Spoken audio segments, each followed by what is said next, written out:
తల్లిదండ్రులు ఓ కొడుకుపై పోలీసులకు ఫిర్యాదు చేసిన ఘటన ఎడపల్లి మండలంలో చోటు చేసుకుంది.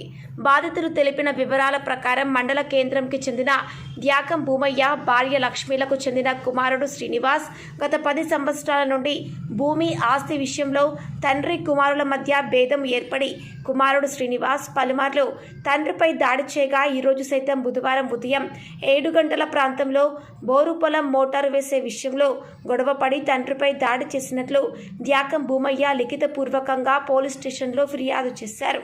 దీంతో పాటు రాఖీ పౌర్ణమి సందర్భంగా తన చిన్న కూతురు వస్తే చిన్న కూతురిపై సైతం చేయి చేసుకున్నాడని తీవ్ర ఆవేదన వ్యక్తం చేశారు.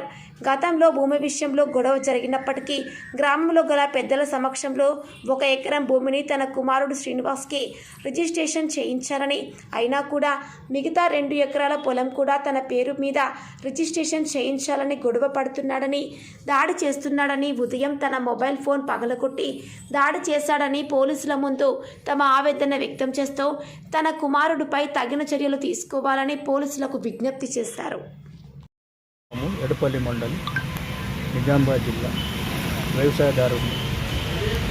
చాలా రోజుల నుంచి నా కొడుకు నన్ను చిత్రహింసల గురి చేస్తున్నాడు.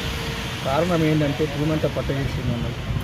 ఈ విషయమై నేను ఆర్డీఓ దిగిన సంప్రదిస్తే ఆర్డీఓ గారు 1 ఎకరం పట్టజేసి అంటే వారి మాట కాదనకుండా ఊరి పెద్ద మనుషుల విషయంలో 1 ఎకరం పట్టజేసిన, ఇంకా మిగతాది కూడా నాకు కావాలా, ఇంకా నాకున్నది పావుదక్క 2 ఎకరాలు ఇప్పుడు ఆ ప్రస్తుతం కూడా మా జీవనాధారం కోసం ఉంచుకున్నాం. అది కూడా నాకు చేసి లేదంటే 50 లక్షలు నాకు అని చాలా రోజుల నుంచి టార్చర్ పెడుతున్నాడు. ఇంచుమించు 5-6 సంవత్సరాల నుంచి మనం టార్చర్ పెడుతున్నాడు. ఇలా ప్రొద్దున చిన్న విషయానికి కలగ చేసుకొని మా భార్యాభర్తల్ని ఇద్దరిని చిత్తబాధిండు.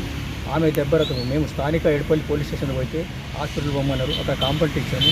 దయచేసి మమ్మల్ని మన్నించి మీరు మాకు న్యాయం చేస్తారని మా ద్వారా మీకు విన్నవిస్తున్నాం. అంత ఎక్కువ. నా కొడుకు పేరు ధ్యాకం శ్రీనివాస్, తండ్రి భూమయ్య, ఎడపల్లి.